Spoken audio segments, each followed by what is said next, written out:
नमस्कार। दिन भर की बड़ी खबरों में आपका स्वागत है। मैं हूं आपके साथ वैशाली। आइए शुरुआत करते हैं खबरों की, लेकिन उससे पहले नजर डालते हैं आज की सुर्खियों पर। प्रधानमंत्री नरेंद्र मोदी ने आज नई दिल्ली में आयोजित 8वीं इंडियन मोबाइल कांग्रेस एवं इंटरनेशनल टेलीकॉम यूनियन (ITU) द्वारा WTSA असेंबली का उद्घाटन किया।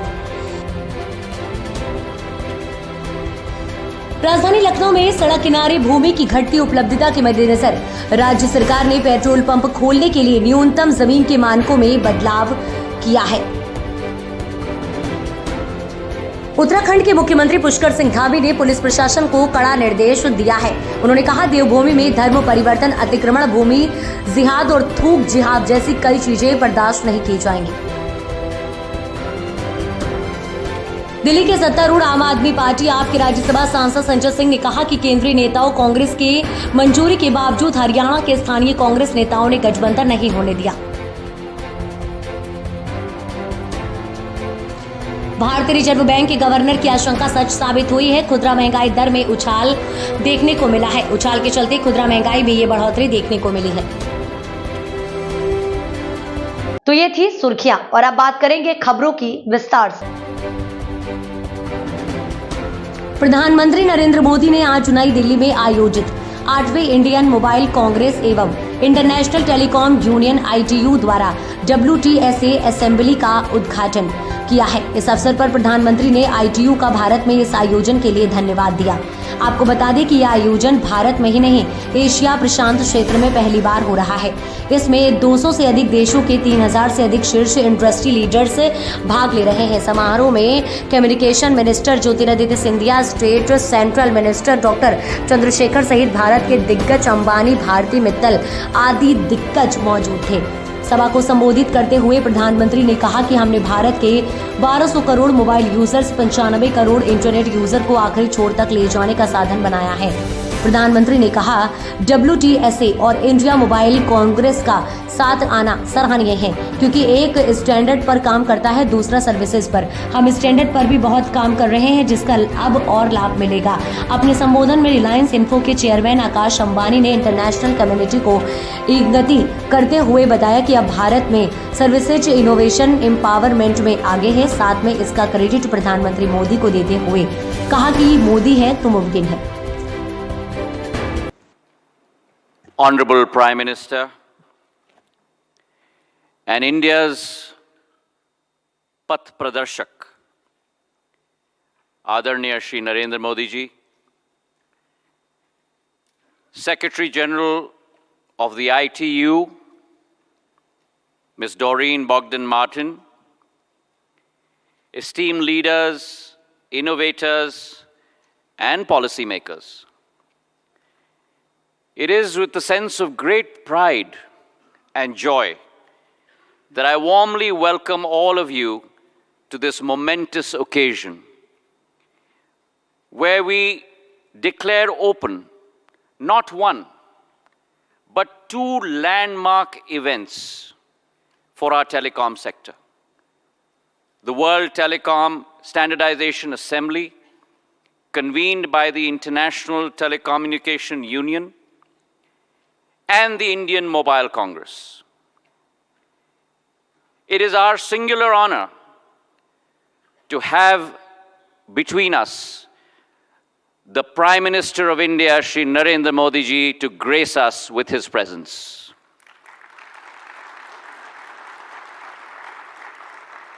Last year, in the month of September, owing to the Honorable Prime Minister's dynamic leadership,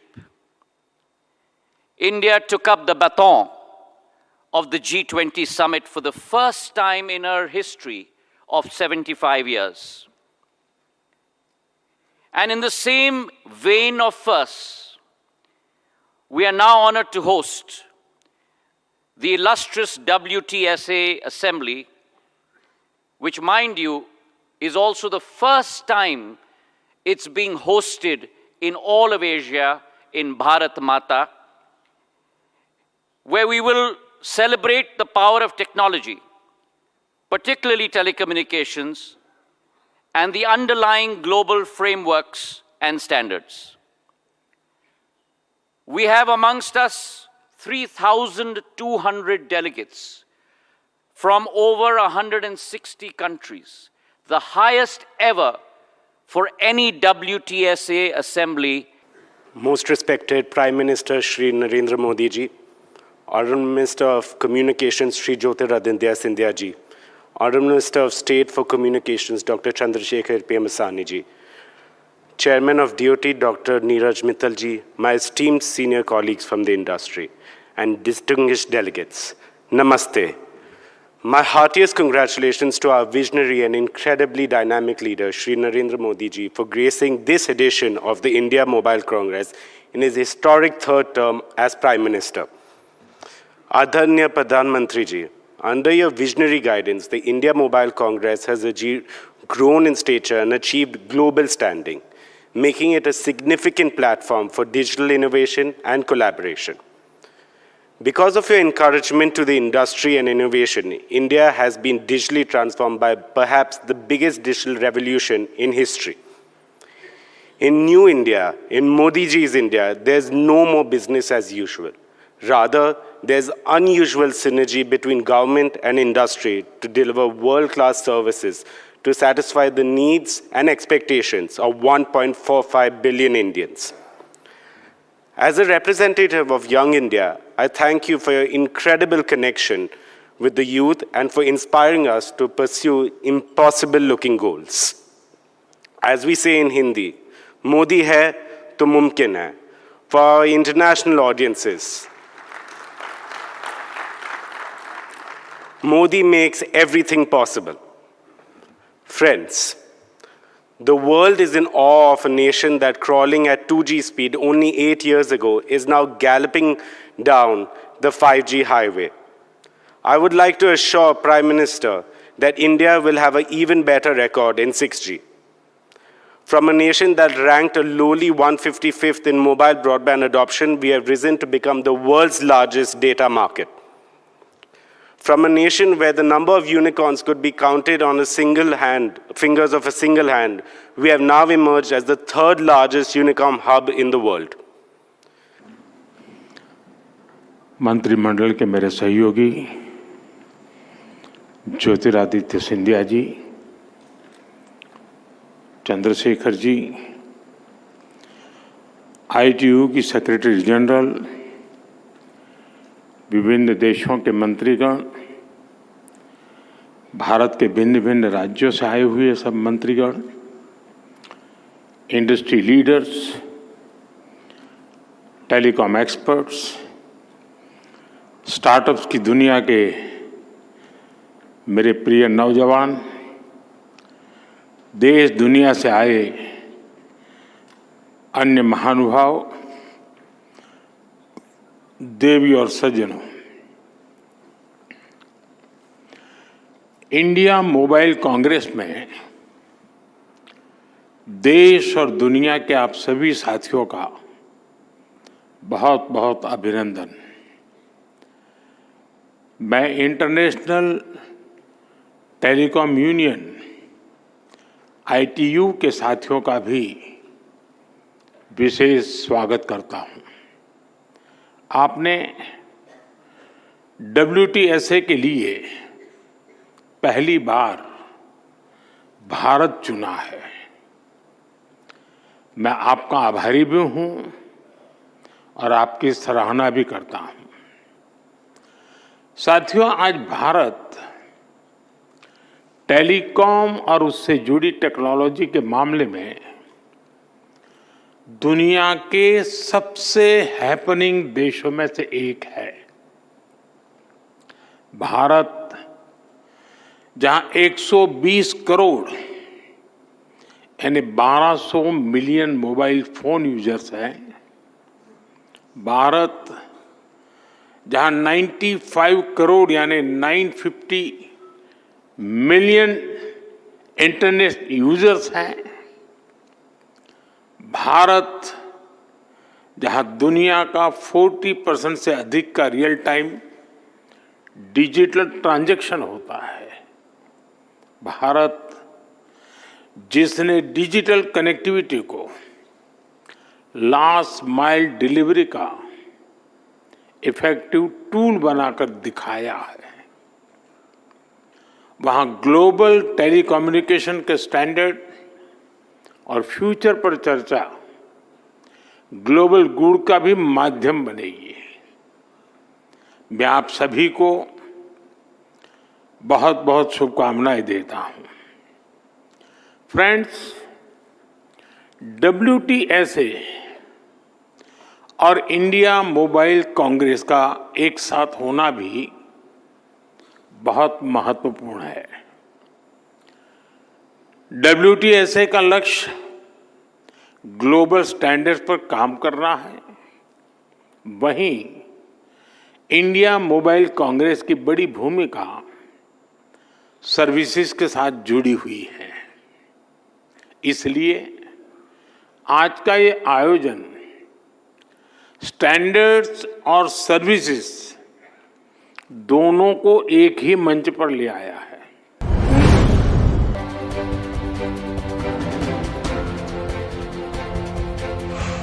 सड़क किनारे भूमि की घटती उपलब्धता के मद्देनजर राज्य सरकार ने पेट्रोल पंप खोलने के लिए न्यूनतम जमीन के मानकों में बदलाव किया है।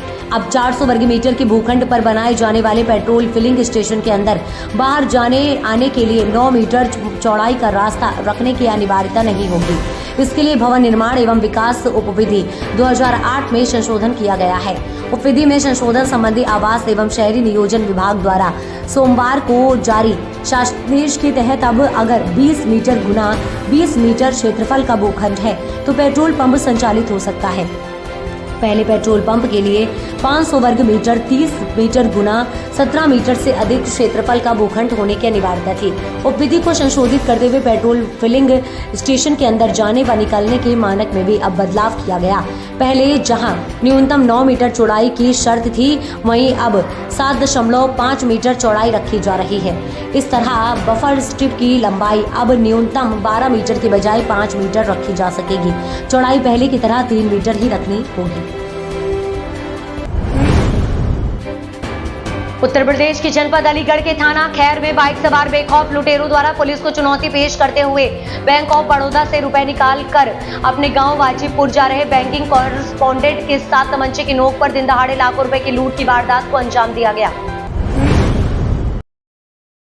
झांसी में सोशल मीडिया पर एक वीडियो जमकर वायरल हो रहा है, जिसमें एक महिला डॉक्टर एक अस्पताल के कर्मचारी को डांटते हुए और थप्पड़ मारते हुए नजर आ रही है। इस दौरान महिला डॉक्टर बोलती हुई नजर आ रही है कि तुमने जब से मुझे मैसेज किया है तब से मुझे इतनी गुस्सा आ रही थी कि मैं अभी आकर तुम्हें सबक सिखाऊं। आपको बता दें, इस दौरान कर्मचारी महिला डॉक्टर से सॉरी बोलते हुए नजर आ रहा है। इस दौरान महिला डॉक्टर के गुस्से में कर्मचारी को थप्पड़ मार दिया है, जिसका वीडियो अब सोशल मीडिया पर वायरल हो रहा है। वीडियो बरेली में आज 68वीं प्रदेश स्तरीय वॉलीबॉल प्रतियोगिता का आयोजन किया जा रहा है, जिसमें 18 मंडलों के विद्यालयों से लगभग 720 छात्र व छात्राएं प्रतिभाग कर रहे हैं, जिसमें अंडर 14, 16 और 19 शामिल हैं। बेहतर प्रदर्शन करने वाले छात्रों का नवंबर में टूर्नामेंट होगा, जिसमें विजयी छात्रों को विशेष उपलब्धि प्राप्त होगी।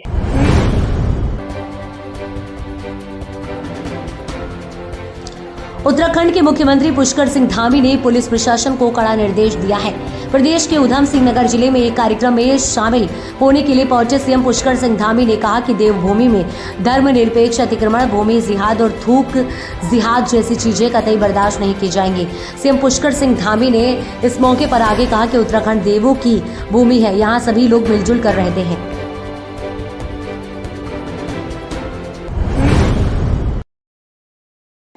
दिल्ली की सत्तारूढ़ आम आदमी पार्टी आप के राज्यसभा सांसद संजय सिंह ने कहा कि केंद्रीय नेताओं कांग्रेस की मंजूरी के बावजूद हरियाणा के स्थानीय कांग्रेस नेताओं ने गठबंधन नहीं होने दिया। अगर 17 बागी उम्मीदवार खड़े होकर कांग्रेस को हराएंगे तो वो कैसे जीतेगी? ऐसी 17 सीटें कांग्रेस हार गई जहां पर बागी उम्मीदवार खड़े हुए थे। कांग्रेस को इसकी समीक्षा करनी चाहिए।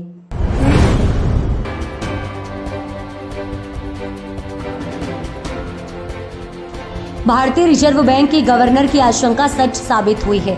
खुदरा महंगाई दर में उछाल देखने को मिला है। सितंबर 2024 के लिए जारी कंज्यूमर प्राइस इंडेक्स के मुताबिक सितंबर 2024 में खुदरा महंगाई दर बढ़कर 5.49% पर जा पहुंची है, जो अगस्त 2024 में 3.65% रही थी। जुलाई 2024 में खुदरा महंगाई दर 3.54% थी। खाद्य वस्तुओं की कीमतों में उछाल के चलते खुदरा महंगाई में ये बढ़ोतरी देखने को मिली है।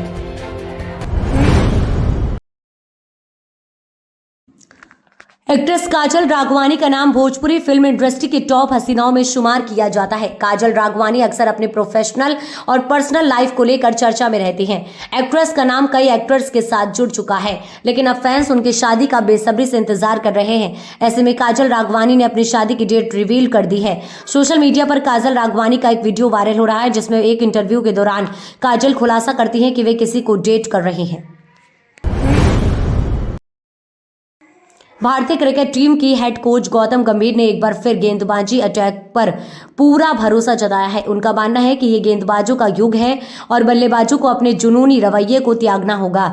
गंभीर के इस भरोसे का ही अंजाम है कि टीम इंडिया की बॉलिंग यूनिट ने T20 सीरीज में हुए 3 मैचों में बांग्लादेश के 26 विकेट चटकाने में सफलता पाई है। भारत की अगली टेस्ट सीरीज न्यूजीलैंड से होगी, जिसकी शुरुआत 16 अक्टूबर से हो रही है। इस बुलेटिन में फिलहाल इतना ही। फिर होगी आपसे मुलाकात, तब तक के लिए देखते रहिए द जर्नलिस्ट ऑफ इंडिया।